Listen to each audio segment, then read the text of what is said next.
This is Radio Calling, the podcast dedicated to everything sports and music. Welcome to the sports edition of my podcast. Today I will be discussing the NBA, NHL playoffs, and we will wrap up with just some general sports news. Now, first of all, I want to get to Draymond Green and his comments against Boston Celtics forward Kelly Olynyk. I hope I said that right. I'm not really sure how to pronounce his name correctly. But he said, and I quote, "He's a dirty player. A dirty player," on the Dry Day podcast. Can we just go back to last season when Draymond Green was kicking people in the nether regions? I'm pretty sure he did that 3 or 4 times and got suspended. And he calls Kelly Olynyk a dirty player only because he goes after someone once for an illegal screen. Oh my goodness! And he has the audacity to call him a dirty player. I just don't know what's going on in Draymond Green's head. He's been known to say some very questionable quotes and comments about things. Not only this, but about Charles Barkley. I mean, he's talked about the Jazz and the Raptors, how they are completely different, and how it's just his thoughts are somewhere else, and I don't really know where he's coming from with this. And he can't really talk. I mean, he's kicking people, and I'm pretty sure that's frowned upon. And I know for a fact it's frowned upon when you call someone a dirty player. That's the definition of a dirty player: kicking people in the nether regions. Who does that? Draymond Green. That's who. It's just, oh my goodness. And I mean, Kelly Olynyk does not have a record of being a dirty player. It's just this one instance that made him say, "Oh, you're a dirty player for doing this." I mean, come on. We all have had that instance where, we don't. Yeah, well, let me backtrack. Me, for an example, when I was little, the temper got the best of me and I pushed someone. Now, does that make me a dirty player? I don't think so. And, I didn't have a bad reputation for being a dirty player at the time or wanting to be a dirty player. It's just, heat of the moment. You get caught up in your emotions and you want to go after people. I did. Kelly did. I mean, that's just the plain and simple of it. It's not that, I honestly think Kelly is not a dirty player at all. I didn't even know who he was until a couple days ago. Well, I knew he played for the Celtics, and that was about it.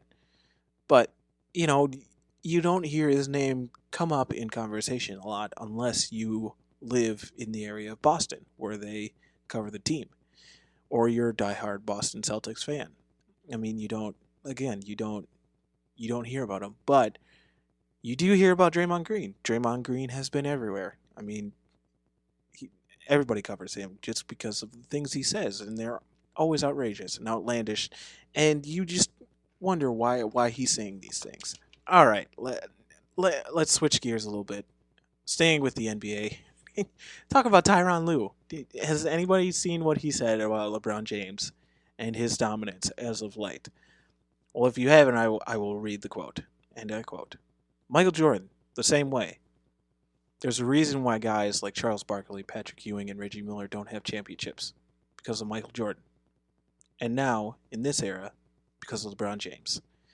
How, where is your thought process? First of all, you kind of played in the Jordan era. You got Jordan when he was with the Wizards. But you can't make that assumption. Just because you're a newly head coach with the Cavaliers, fairly new with the Cavaliers, and no one remembers your playing days. Let's be honest here. I didn't even realize that he won 2 NBA championships until I did some research. And of course, he won that with the Lakers. No one remembers that you were on the Lakers. The only thing people remember, or at least in my generation of Tyronne Lue, is Allen Iverson crossing you up and then stepping over you. That is your playing days legacy. Is that should be, I want to put that in a statue. That should be Allen Iverson's statue because that just embodies the playing style of Allen Iverson. He just did whatever he wanted. Now, how many people? Let's raise their hand. Well, I can't see you raise your hand, but figure of speech here. How many people remember who all Tyronne Lue played for? Now, I didn't know he had this much of a playing career. He played from 98 to 2009. Played for the Lakers from 98 to 01, and then from 01 to 2003 played for the Washington Wizards. And then he played for the Orlando Magic from 2003 to 04. And then he was traded to the Houston Rockets for Steve Francis, of all people. Well, that was quite the trade. So that happened in 2004. And then from 2000, finished out his playing days in 2004. And then from 2004 to 2008, he played for the Atlanta Hawks. And then he played for the Dallas Mavericks in that same season. And then from 2008 to 2009, he played for the Milwaukee Bucks, and then finishing his career with the Orlando Magic before calling it quits.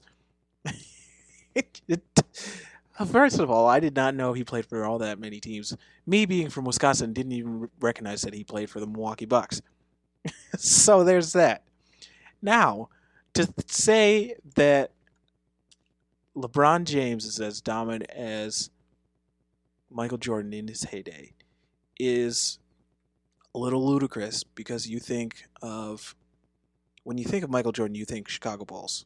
When you think of LeBron James, you think Cleveland Cavaliers, then leaving Cleveland, going to Miami to team up with Dwayne Wade, Chris Bosh, and Ray Allen and win titles, and then going back to Cleveland. Granted, he won a title there, and he had Kyrie Irving and Kevin Love to help him there. But it did take Michael Jordan a while to get his first NBA championship ring. But it also took LeBron James a while. And after... well, here's the thing. He would always, during his early Cleveland days, got beat by the Pistons in 2003 and 2004. And then 2006, Miami Heat versus the Dallas Mavericks. He wasn't in that. And then 2007, he finally makes it to the finals for the first time in his playing career, but then gets swept. Michael Jordan never got swept in the NBA finals. I want to put that out there right now. So then the next year, not in the finals again, it's Boston versus LA. LA Lakers win. And Lakers Magics the following year. And then Lakers Celtics the following year. And then he finally gets back to the playoffs. Or in the NBA finals. With his new team, Miami Heat. And they lose to the Dallas Mavericks. And then the next year, they finally win a title. And then they go back to back. Finally. And then the next year, Spurs beat him. And then he goes back to Cleveland and gets beat by the Warriors. And then wins the next year. I don't see the dominance that I do with Michael Jordan. Michael Jordan did not have a record like that in the finals. And he would always get to the finals. Even when he, wasn't as good as he used to be. He still got to the finals.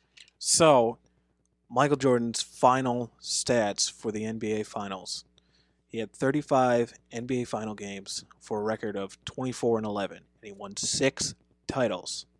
LeBron has 3. And if you think LeBron is as dominant, he is pretty much dominant of the Eastern Conference. But once he faces the West, he should start beating these Western Conference teams if he's that dominant. He loses to the Spurs. He loses to the Dallas Mavericks. And then he loses to the Spurs again. And then he loses to the Warriors. And I don't know if I agree with... Again, I obviously don't agree with what Tyronne Lue is saying. But I don't see that dominance that Michael Jordan had. And to compare Michael Jordan to LeBron James, it's just getting really annoying to me because they're they played in two different eras.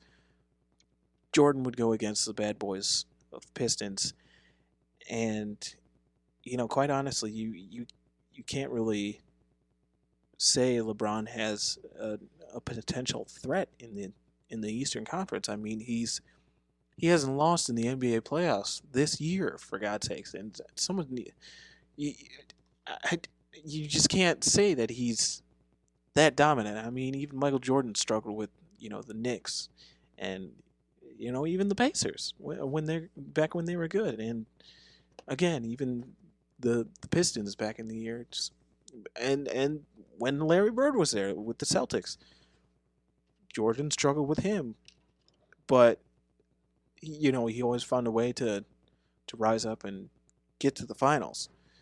LeBron, he's basically coasting to the NBA Finals now. I mean, again, it's still early in the NBA playoffs. It's still second round, but that time will only tell if he gets to the NBA Finals. I know he's going to get there. It's just a matter of time. And once the NBA Finals starts, we'll actually see if he's still dominant against a Western Conference team. Now, one of my final topics, Lorenzo Ball, because he didn't sign with Nike, Adidas, Under Armour, Jordan Brand, any of those, because LaVar Ball was asking for $1 billion for all of his kids for getting a shoe sign deal. You see, he released his own shoe, of course, through the Baller brand. And first of all, the price for these shoes is $495. $495.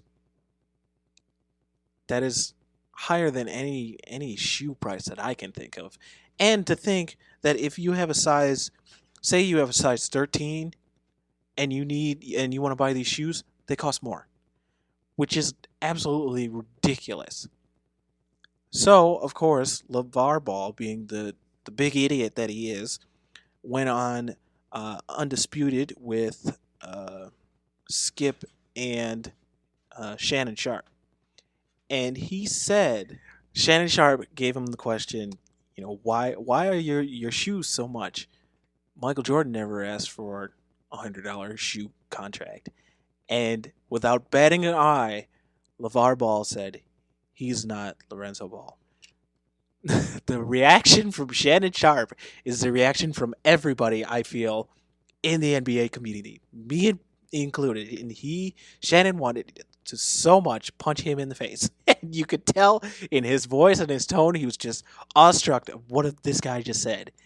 And he just wanted to punch him in the face so bad. Going with that, who charges that much for a shoe? Nike doesn't even charge that much for a shoe. Jordan doesn't charge that much for a shoe. Under Armour. Reebok, for God's sakes, doesn't even charge that much for a shoe. Even Puma, the more lower of the shoe companies. I mean, who in their right mind is buying these shoes? And I read somewhere that obviously these shoes aren't selling, and for good reason. I mean, they're $400. They're almost They're $500 for a pair of shoes.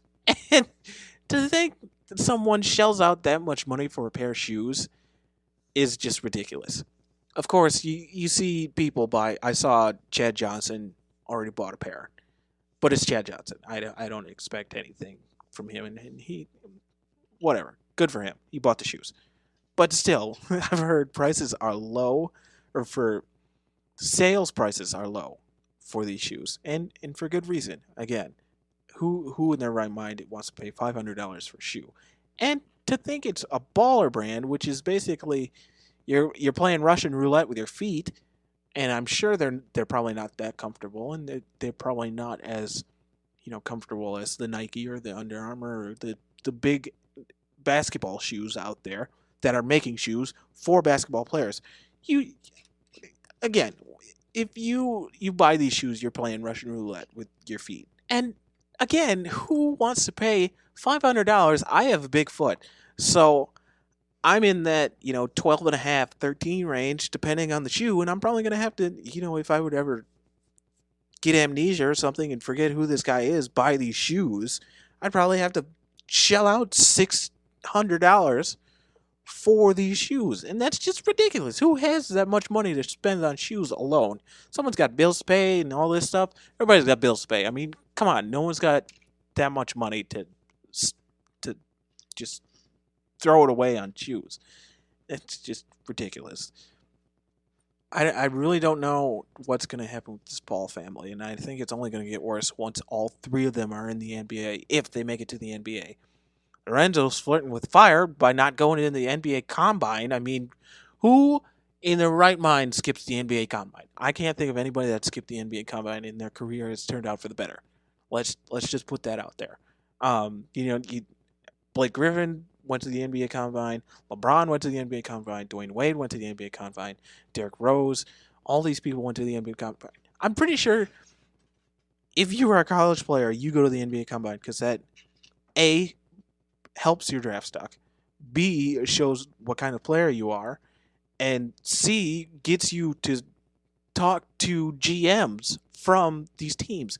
Who in their right mind wants to draft someone that has not contributed to the NBA Combine and it's just going into the NBA draft cold because of based on your dominance, quote unquote dominance in the college games. I mean, someone said this is a terrible, terrible thing to happen to NBA is to have Lorenzo and LaVar and all these people, the balls, be associated with the NBA because it gives the NBA a bad rap. I mean, it gives people a thought that this is what the NBA is about. It's about having a crazy father that just wants to brand himself and his sons and his company, and it's all business for him, and it's just ridiculous. And I never liked the guy,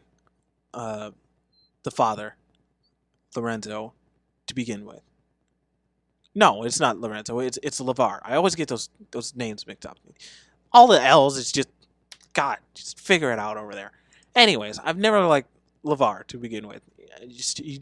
I mentioned this on my other podcast. He's a trophy kid, dad. He's playing through his son, and he never had an NBA career. He played college basketball and he averaged like 2 points. And then he said he could shut down Michael Jordan. What? That's just crazy. I mean, you're taking crazy pills if you think you could shut down Michael Jordan if you're averaging 2 points per game in college. Come on now. But anyways, he lives through his son, and you can see that the way he conducts himself. He's a crazy man, and he wants that money, and he's shelling out all this stuff to get his brand out there and to make money. And I know for a fact, I know several people that think he is just absolutely crazy, and to think that he's putting a price tag of almost $500 for a pair of shoes, it's just ridiculous. So that's all I have to say about that. LaVar and the balls, I mean, Lorenzo, best of luck to you in the NBA, but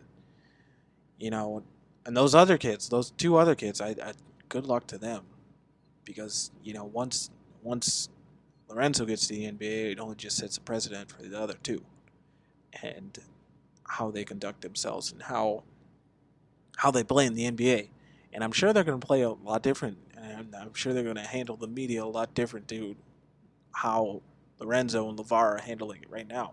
I mean, there's a kid, I think it's the middle kid, that hasn't said a word, keeps out of the public eye, just keeps his head down and plays basketball. And then you have the youngest one that's scoring like 90 points because he's taking half-court shots from the center court. I mean, it's just, I don't know. I really, really don't know. And I hope this is not a trend. Well, let me backtrack. It is a trend, but you don't see it as much in the public eye. You see that a lot in AAU and college, high school games.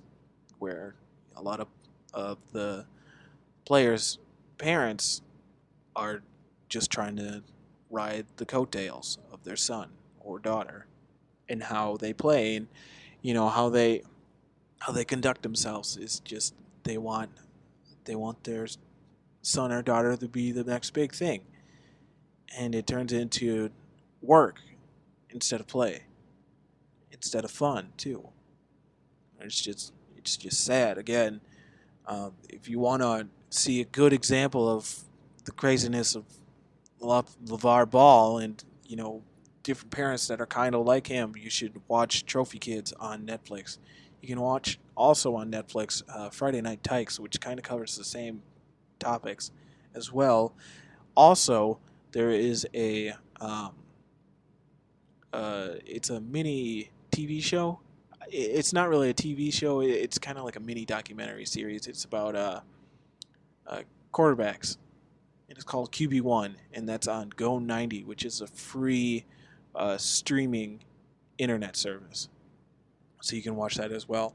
All of those I've watched several times.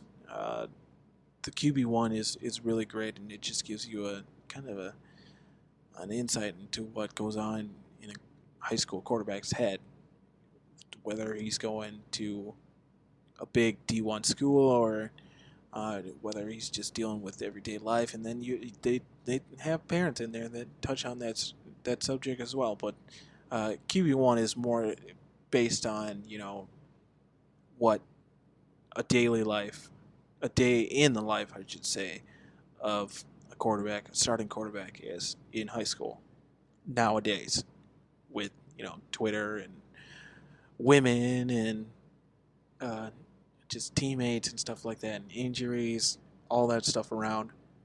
So I highly recommend you watch that as well. Well, that'll do it for another episode. This is Radio Calling. I am Sam. Again, follow me on Twitter and Instagram at LondonCalling22, all one word. Stick around for Thursday's episode when I will finally dive into the Wrecking Crew, a wonderful group of individuals that were on so many records within the 50s, 60s, and 70s. So you don't want to miss that. Again, I am Sam, and we'll see you on Thursday.